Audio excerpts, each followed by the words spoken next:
Okay, welcome guys. Today we're going to be going over a retired box from HTB Box, a retired machine. We're going to go over some. It's an easy rated box, but we're going to go over some of the basics. And I thought it would be a good idea to just pick one, kind of do it, and see if you guys like it or not. If you like it, leave a comment. If you'd like to see more of it, let me know. If you'd like to see something else, let me know on that. The idea behind this is kind of go behind it and just kind of explain everything as we're going on. I'm going to be putting on a couple different hats while I'm going through it. One, not just as the pen tester, but also kind of explaining what's going on and what we're doing specifically. Not just, hey, I ran this command, but also why and how we got there and what we're looking for and the logic behind it. And I'll also try to take this approach of what we can do from a blue team side and kind of protect against it. So with all that said, I am going to throw out the disclaimer. This is a controlled environment. It is a lab. This is nothing illegal. Please do not do this for malicious or illegal attempt. If you're going to attempt these things, do it inside of a lab environment. HTB Box is free. Go sign up there. Go test there. Without anything else, let's go ahead and jump into this. All right. Well, we go ahead and dropped into our workstation. This is a Kali instance I have installed. How you have it, what you do to get to it, run it in a virtual, have a VM, set it up in Proxmox, the endless ways of configuration your environment. I mean, it's just, there's so many possibilities. That matters less than just having access to the tool set. You could, I'm sure there's some Arch Linux guys out there who are just like, I built my own, build your own. It honestly, ultimately doesn't matter. The only reason I use it is because it has all the tools in it. Between Kali and Parrot OS, I'm old school. I like Parrot OS. It's solid. I've used it a few times. This is just what I go to. It's my default. The first thing I'm going to do is I have a habit of creating a working directory, a directory in which I can put everything in. Okay, so I normally create a working directory. So let's go ahead and get a working directory going for us. Yeah. All right. Let's get in there. Cool. Let's go ahead and get a notepad open so that we have something to keep notes in. Oh, yeah. Well, it'd help if I could type. Okay, cool. Yay. All right. And we're done. It's the end of the tutorial. No. So the idea behind this is just to let's put our notes in it. Let's go get the IP address from HTB Box. Let's drop that in here. So that's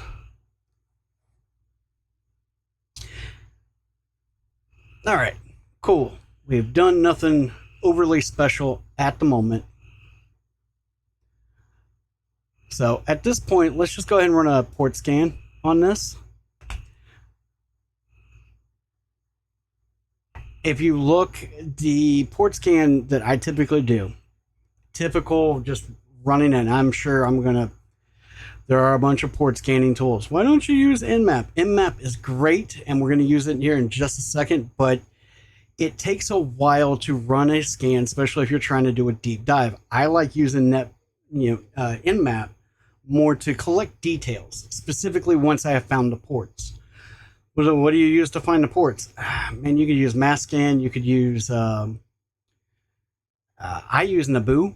I like it. It's quick. It's simple. It's an easy thing to just kind of fire and forget. And you'll see that here in just a second. That's what we're going to do. We're going to run Naabu with host and boom. Now, for anybody who has ran a scan, you know how much faster that is. We can have arguments about which one's better. Tell me that one's not faster. All right, so we're just going to take that information and drop it into our Nmap. All right, we're going to run a targeted scan with our Nmap. Give us the services, do any fingerprinting, but on these specific ports because we know these ports are open. Is this going to catch every port? No. Trying to do an eventuality for every port is just, it's going to be hard to find, right? So what's going to work 80-90% of the time, go with that and then catch the outliers. All right, so let's drop that in. Got our targeted scan going just on 22 and 80. See what we get back.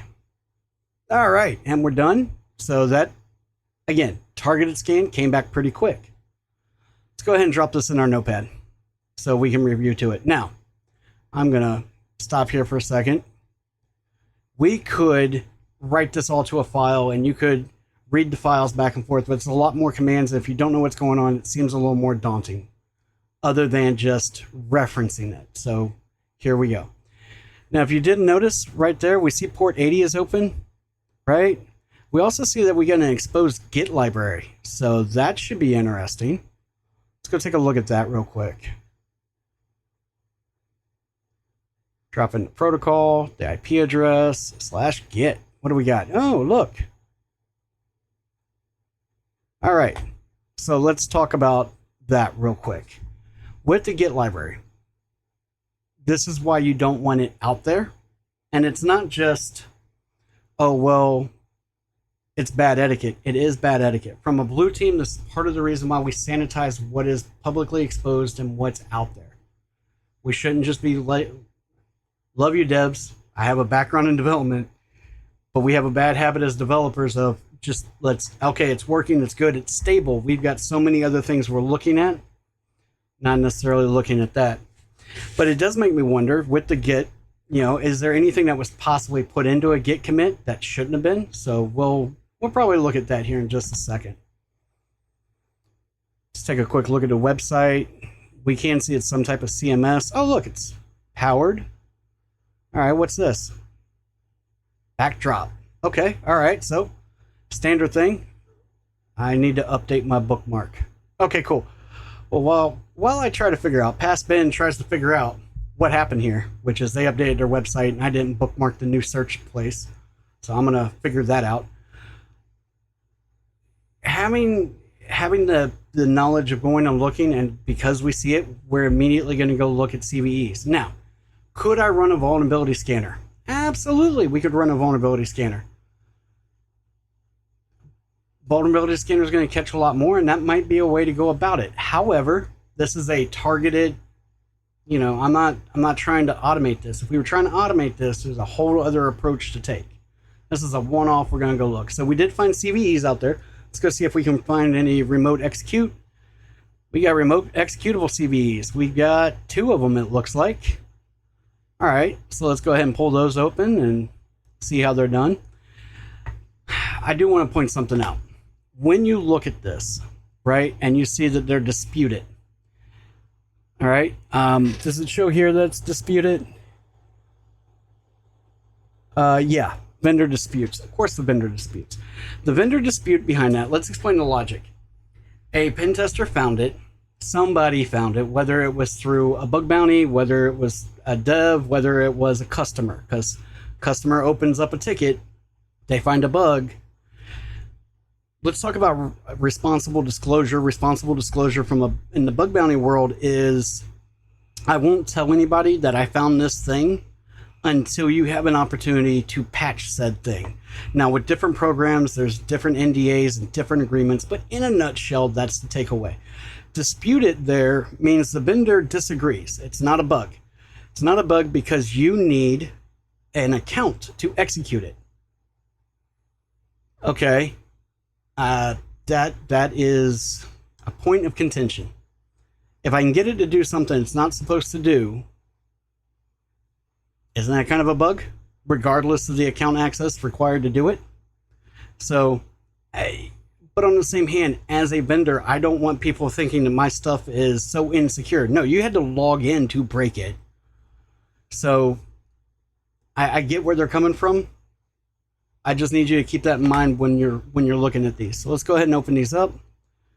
Let's see what these are. So we've got, okay. Yeah, okay, through themes. Okay, so we can get to uploading our own theme. We can backdoor this thing. That's good to know. All right, what's the other one?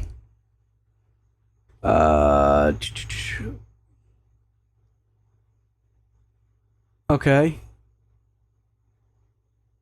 Okay, so we can do it through our own add-on and do it that way. I think the theme or module is probably going to be the easier way to go about this, because that just means we got to get into it with somebody who has access to maybe not administer but manage the site.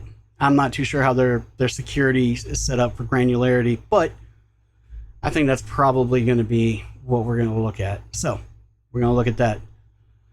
On that note, that is also a good point to make sure that your credentials don't overlap, right?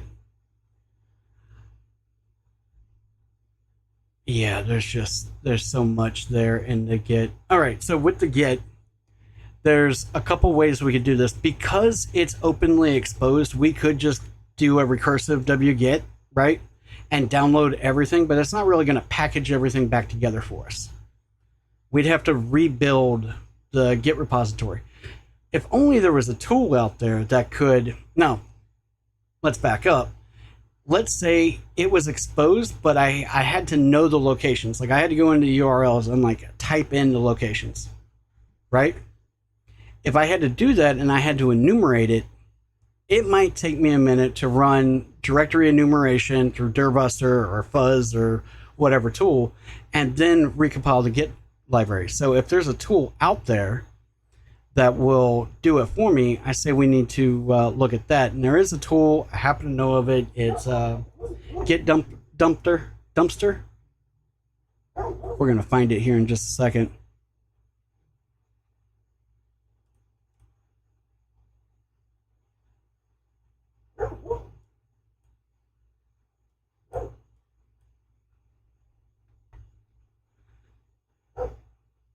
I want to say it's Dumper. Git Dumper. Yeah, this is where I was going to go demo how you could do it through wget. But that's purely because you can do directory. It's out there on the browsable directory. Now, from the Blues team side, if we disabled that, I wouldn't be able to run wget and just get it. I would have to... We've added steps now, right? We've added the enumeration and finding it. There's this tool there. It's written in Python, very simple, kind of does all the baked-in Git. Going back to a word list, if we were going to enumerate, and this is where word lists, and I think everybody gets sideways. I have a word list, I just throw everything at it. The problem with that is it takes forever to run, right? You've had that problem. 2, you get the false positives, or the 403s and 302s of redirects back to himself, and it becomes a mess. Targeted word lists are what you want to look at. For example, we know how Git repositories are set up. We know the structure of those files. That would be the word list to use. And maybe use something like Subster or something along those lines to check all those. Luckily, there's a tool out here that's going to do that for us, right? I'm having a little trouble installing the tool.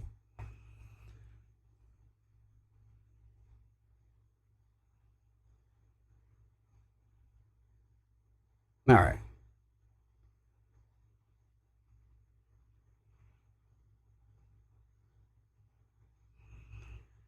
Yeah, this is me being an idiot here.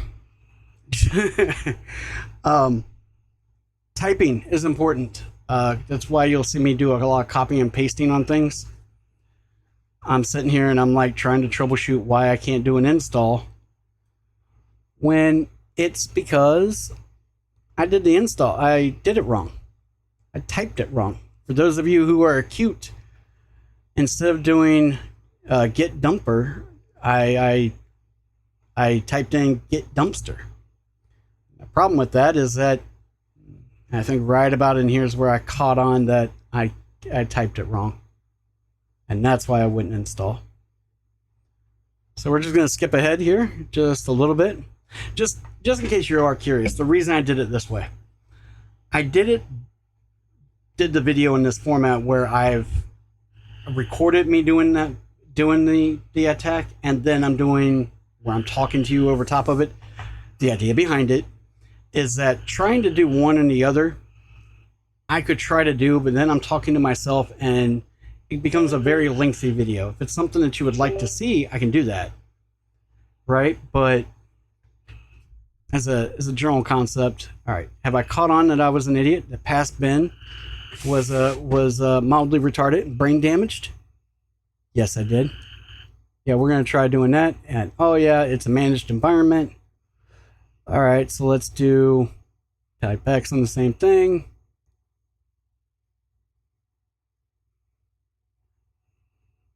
Oh, look, now it's working. And if you wanted to know, like right about here, I was shaking my head. I was, oh God. All right, here we go.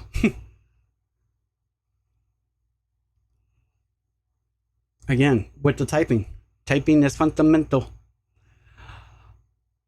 All right, so then we're going to give it, and we got to give it a directory too, if you look there. So we're going to go ahead and give it the path to the get place, and then we're going to give it the directory.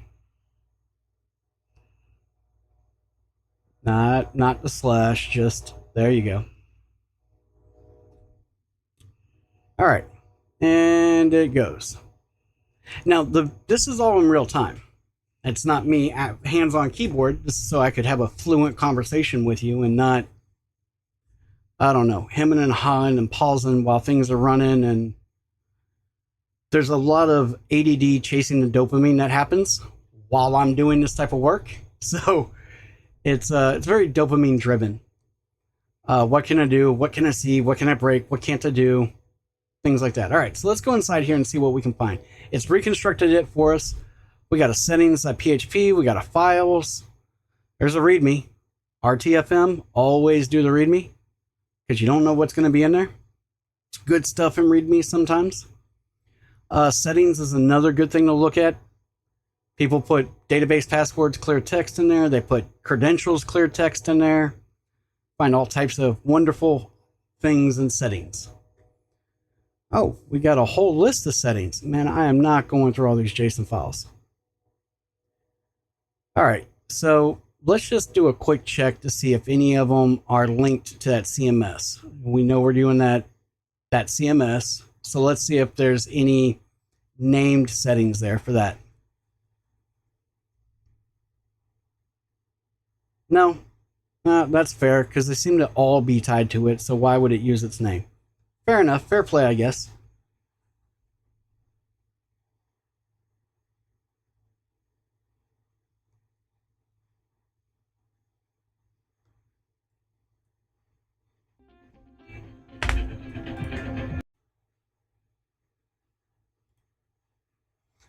All right. Well, here we are.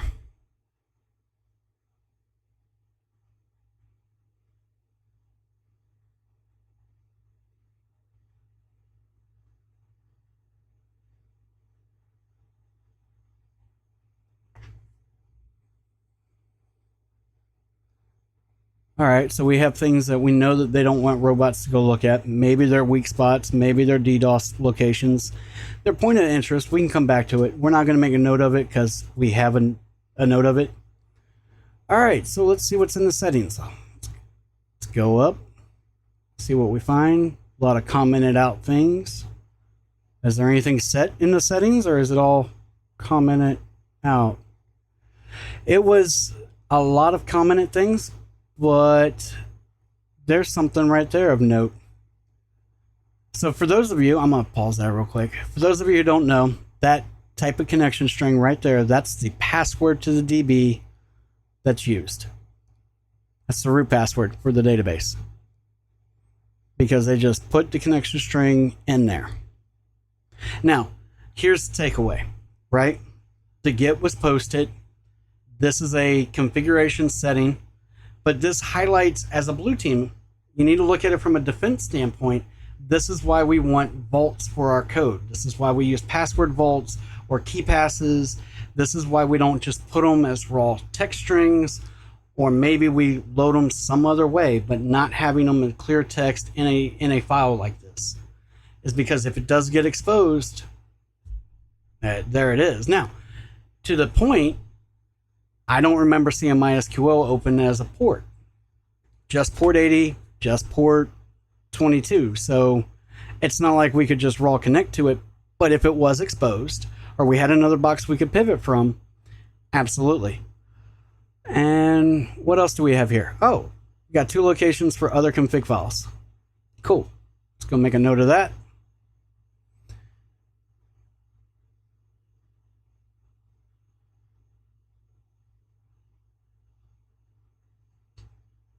All right. Let's go take a look at some of those config files. I think we've already kind of looked at these, but just to see what's there.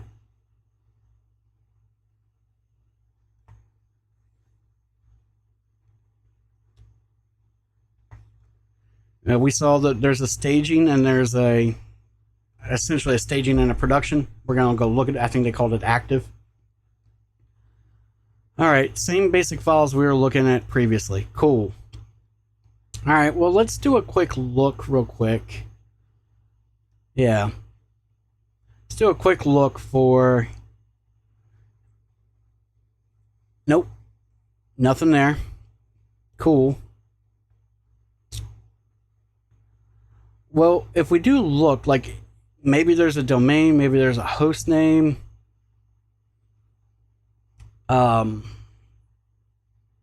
There's a name that responds with the Nmap scan. It's called dog. HTB has a habit of the host names are just whatever the server responds with, .htp or HTB or HTB. So we're probably going to see if we can find anything with that in there. That would probably be the next step, just to run a grep, grep-r, just recursively search all the settings for anything that has a dog in it and see if we can't find maybe a user account or a domain account type of thing. Now, that's where that would come into, is if they were using a domain account and you could see that this came back as, you know, web1 at .example.com. Cool. Now we're going to go search for example.com and look for any reference to that. And we might be able to filter it in. We know that user accounts normally have an @ sign before them, or it might be example.com/, and we would run greps for that to see if those credentials were somewhere in the settings. But instead of going through each file individually, cat it out, read it out, cat it out, read it out, it's a computer. We're going to have the computer do some work for us.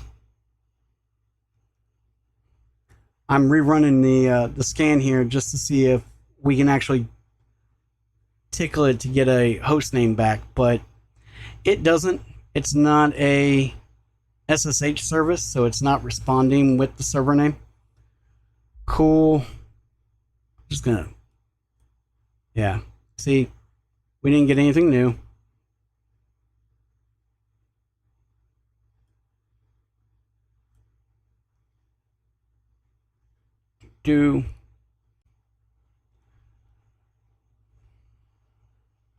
All right, we're still going through the list and we're looking to see if we can find anything. This took me a second, I'll be honest, because I was just sitting there like, there's got to be something I can search for, right? I've got all these files. I need to search all these files. So I just started backing up and punting, to be perfectly honest. Just trying to find more information so that I was fearful that I wasn't going to find everything.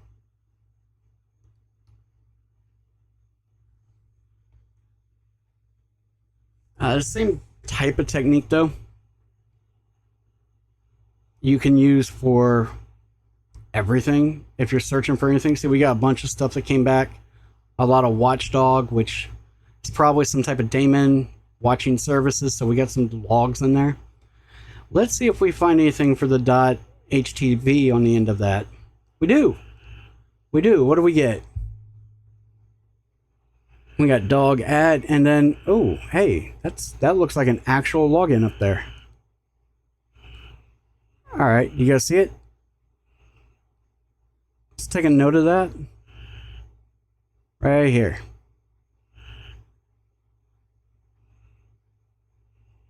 All right, well, here's the thing. We also want to make a note of that file path, because what if there's other settings in there? I mean, her password wouldn't have that in it, right? So let's go see what else is in there. Or maybe they had other user accounts in there, right? And they didn't use their full name. They used some abbreviation. So let's go see what we can find. Nope, not multiple accounts, just a single account, no password. Good to know, good to know, good to know.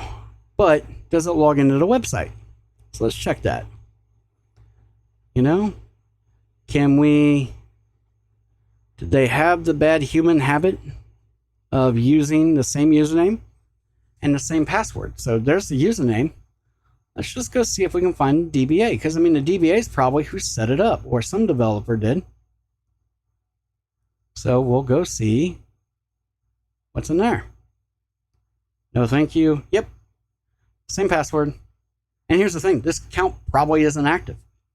It's not, if they had LDAP enabled, if they had single sign-on enabled, it's a local account. It's not backed by those. All right, so cool, we can get in. We're just looking for themes at this point. That would be a way to go, but let's talk about that. If I do a theme, I'm going to have to build a theme, which means I need to go look at their documentation on how to package a theme. They probably have an info or some XML or some JSON configuration manifest, right?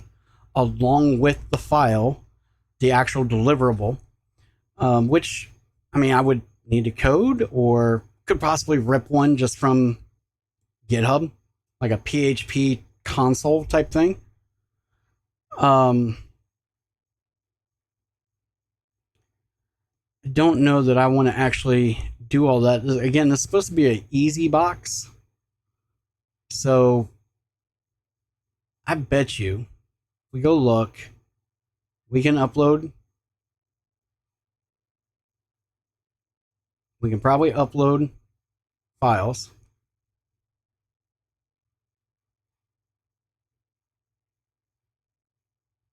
Come on, list the themes. This is the other reason why I don't like doing it live, is because, man, I'm telling you, people trying to reset boxes and things like that while you're trying to do a live demo, it's just too much.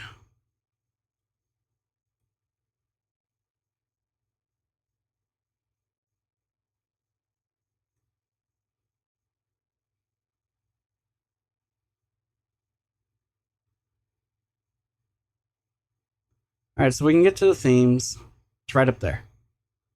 It's right up there. Past Ben is blind, apparently. All right, so here this is, manual. It's down there. There it is. Yeah, so we have access to it.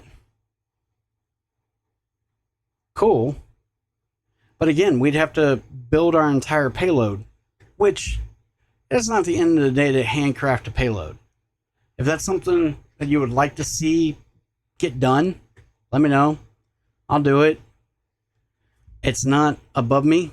I was just trying to keep this nice and simple, because yes, we could go handcraft a payload. Yes, we could do that exercise of, you know, the PHP, building a form that takes it and then hands it over to the PHP function that executes it and then spits out the response it gets back to the screen. We could do that. Absolutely. That is completely doable. But I wonder if somebody's already done it for us. I'm checking out some reverse shell engineers. I do like this one. It's my go-to. It's easy to just go pull something up, go reference it, just go see how a standard way to go about it would be executed. That is a PHP reverse shell. That means if we can get a PHP to execute a command, if the RCE was, can get it to execute arbitrary PHP code, that would be the direction to go. Because then we could give it that, it would execute that, and then we would have a reverse shell. So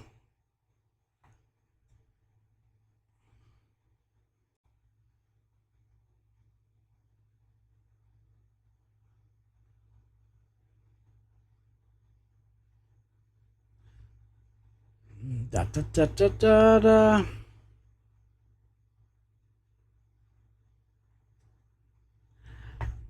Did I actually start doing a demo for the... Yeah, so if we go to GitHub, okay, so this is what I want to point out right there, is if you go to GitHub and you go search for CVEs, just drop the CVE in GitHub and see if you don't come back with a POC, a proof of concept. I'm not too sure who this person is specifically, but they were nice enough to give us a Python script that if you went and looked at the description, the Python script simply goes in, takes a username, the password, the URL, right? We're going to go ahead and download it.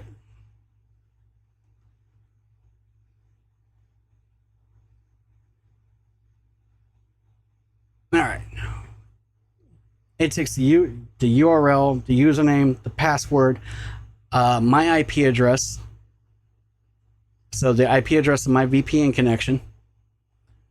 There's the username. There's the password, which again, we know works. That's my IP address from the VPN. We're going to go ahead and open up port 444, 4444, 4444. May the 4th be with you. Anyways, we're going to let that sit there and go, and it's connected back. We're good to go. We do see that we are a service account. We are not a user. Cool. All right.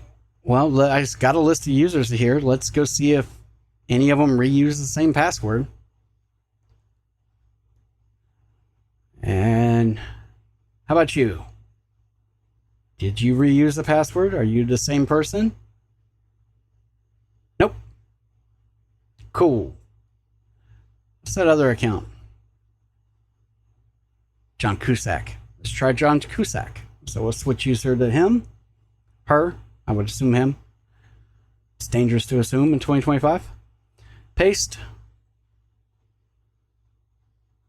Okay, so we didn't fail. So who are we? We're that user. Congratulations. Awesome. All right, well, since we know we're that user, getting system ownership can get kind of dicey through a terminal that you can't really necessarily get feedback out. So I'm just going to natively SSH into this. I'll pause right here. Disclaimer. In a lab environment, this is what you would do, right? You would just directly connect to it or operate off your reverse shell. There are tattletale logs. So let's look at this from the logging aspect of it. By me doing this, I have triggered a successful login to that box, right? I'm not going to fire any alarms for failed login. I fired one for another user, but that's it. I was able to log in. So if we were trying to look for this type of privilege escalation in the logs, we might want to look for somebody who a service account trying to access a user account and doing so successfully. Let's think about that. That account, that www account, that is a service account, escalated to a user. We don't need to be alerted through Splunk or Graylog or anything like that. The other way, I don't care if a user switches into a service account, but I should care very, very much coming the other way. If a service account escalates to a user account, I should know that. Another tattletale behind that is if they escalate it to a user account and then that user immediately SSH, I say immediately, but within your given window, call it 5 minutes, call it 3 minutes, call it whatever. If it automatically SSHs in successfully, that's a chance that box has been compromised, right? That's what you should be looking at in the logs. That type of rigmarole or three-card Monty, so to speak. That's what you would want to look at in your logs. So, but we're going to go ahead and initiate our connection because, again, we're not trying to keep ourselves uber secret, right? All right. All we're doing here is seeing what sudo ability this user has. What can they run from a sudo standpoint? And let's go ahead and close this out real quick. We don't need that. All right, so what do we see? We see, as in true hack the box fashion, there's a custom script that they can run as an administrator. Okay, cool. Let's go learn about the script and what the script does and what we might be able to do to escalate. Right? So this is system ownership. Let's be honest. if they were to this point, right? We got breached, they got in, they have this. Them pivoting or running scans or exfilling data, and I mean, that's something else that we haven't talked about. I'm a user on this box. If there's data on this box that I can get to, I can exfil it. Well, how are you going to exfil it? I mean, there's a pick a poison. My go-to that I like is DNS tunneling, which if you don't know what that is, I can do a whole video on that. I absolutely love doing that. In fact, I have my own little Python receiving side of it that responds on port 53. It's a whole thing. Love it. It's a great way to get data out of a system without throwing off a bunch of alarms, because DNS is just one of those things that have to work. Like if it doesn't work, the computer is no talkie. If the computer is no talkie, we need to make it talk, because we're computer monkeys at the end of the day. Like that's what they want us to do. So here I'm just looking at the code for the script and see that it takes a couple of parameters. One of the things it does is if you don't pass it anything, it prints itself back out, which might be a little bit easier to read the functions. Okay. All right. So I think we're going to use this PHP thing. That's PHP eval. That might be the way to go, and /global, so that we can tell it where to run. Let's go ahead and run this just so we can get a cleaner output. See how that looks cleaner? But yeah, no, there's a tick root where we're going to tell it where to run from. That's the web root that it's looking for, so it knows where to call PHP and whatnot from. And then if you look right here, there's this eval. Okay, should be straightforward.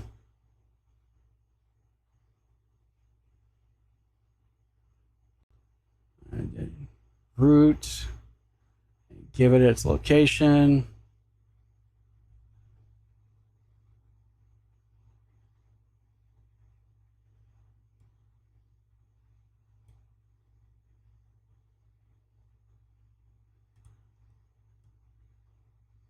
Might get myself up out of the way here. Yeah, root just tells it where to run. So, I mean, effectively, if we change directories into the web root, we would be fine. We wouldn't necessarily need to pass that to it. Right? But we'll go ahead and pass it to it and just see if we can get a simple who am I, and can we get it to execute? And if so, as who? As root. All right, so let's go ahead and just move into that directory just so our command we're passing it is a little cleaner. Again, looking at it from a log standpoint, come on, maybe look for users that are running this this command. That might be something to do, unless it was a very common command that everybody was running. Let's go ahead and do a who am I again, just a proof of concept that it didn't really matter. It didn't. All right, cool. At this point, you could give it a remote shell to execute. You could, spin up another reverse and come back and do it that way. I'll be honest, I'm just going to cat out the hash. And I'm going to stop it there just so that you can't get it. But you see it. It's right there. I know you want the answer. But if I post the answer, then HTB gets upset. Then we can't do these fun things anymore. All right. So there we go. Like that's it in a nutshell. Nothing was super hard. There was no real secret squirrel things. All it takes is the confidence to try it and do it. Well, I don't know where to start on a keyboard. Like, just start. Starting and failing, I will be perfectly honest with you. You are going to be ahead of 60% of the other people. Everybody gets hung up on, I don't know where I'm going, so why should I start the journey? Right? That's the whole concept of this, of let's go.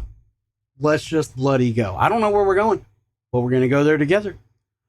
So, and again, looking back at this, I'm sure there's some Unix people who are going to rip me rip me apart going, well, you could have done it this, you could have put all this in one command line. You could have, granted, there are 300 ways to skin a cat. I'm sure there are more efficient ways to do it. And I look forward to the you should have done it this way video so I can do a video response to it. Like, I don't know what to tell you. My goal here isn't to be the snobby, this is the way you should always type it in, or here's just all the scripts, put it together. If I wanted to automate this, I would have a whole automation thing. Like, to be perfectly blunt about it. Like, I have, I can give you a quick demo, I guess. I have a whole scanner I'm working on where I'm trying to incorporate my own LLM to try to give me guidance and automate some of my scanning altogether. Right?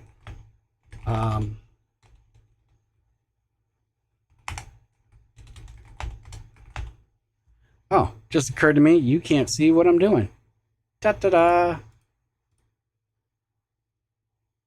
Right? Oh. Exit out of that. Right, so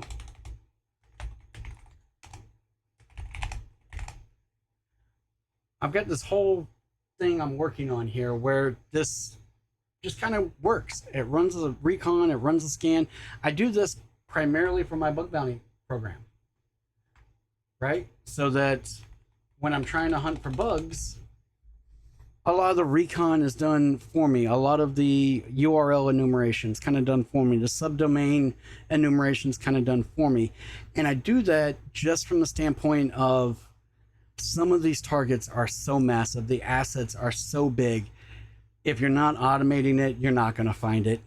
And if you do find it, you're not going to be the first one to find it. So that's my way of doing it. But doing it for a Hack the Box, it's a great way to just remind yourself of the basics and the fundamentals of how it works, right? Okay, well, that was this video. If you comments, questions, or concerns, leave them below. Don't want to see it again? Give me that thumbs down. You want to see more of them? Let me know. Let's have a conversation, because my goal behind this isn't I just want to show everybody this one technique. It's I've met enough people who are starting out in cybersecurity that they're intimidated with the amount of knowledge or skills or tools. How do you know all the tools? I'll be perfectly honest. I've gone on penetration tests and learned of tools on the fly that I've used to successfully exploit that environment. And I'm trying to use my words carefully because, NDAs or going back to that responsible disclosure, we don't talk about things until we can talk about things. We